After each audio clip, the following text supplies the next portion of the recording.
C'est reparti pour 18 ans. C'est la durée du bail signé entre l'Institut Pasteur et l'État, propriétaire des locaux de l'Institut à Cayenne. Un locataire heureux, car le loyer est en forte baisse. Il passe de 30 000 € par an à seulement 1 000 € par an. Alors, la signature de ce bail permet à l'Institut Pasteur d'économiser 500 000 € sur la période. Ces 500 000 € ils seront investis dans l'Institut Pasteur à travers les matériels, pour la recherche, mais aussi des investissements sur les bâtiments, les rénovations de bâtiments. Donc on va pouvoir utiliser cet argent pour investir à l'Institut Pasteur de la Guyane pour la santé de la population et pour la recherche en Guyane. La recherche appliquée à la santé publique, c'est l'une des priorités de l'Institut Pasteur, présent depuis 80 ans en Guyane.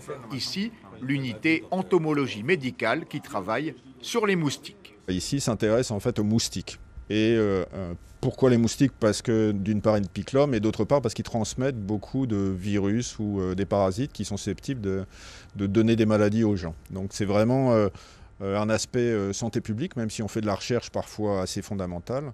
On est vraiment très ancré dans la santé publique ici en Guyane et en appui aux populations locales, aux services de santé, aux services de lutte, etc. Où serons-nous dans 18 ans? L'autre volet du bail signé ce matin, c'est la mise à disposition de l'État de 5 logements sur le site de Pasteur, occupés auparavant par des VAT ou des stagiaires.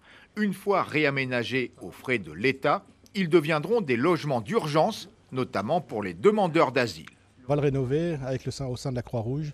Donc on voit bien que tout ceci fait partie des politiques du futur et des politiques du quotidien. L'accueil d'immigrés dans de bonnes conditions, c'est une politique d'État. Après, les travaux seront faits, seront pris en compte par l'État au sein de la Croix-Rouge.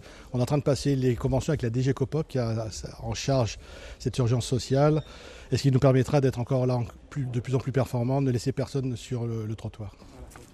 Une vingtaine de places devraient être disponibles d'ici la fin de l'année pour les migrants pris en charge par la Croix-Rouge.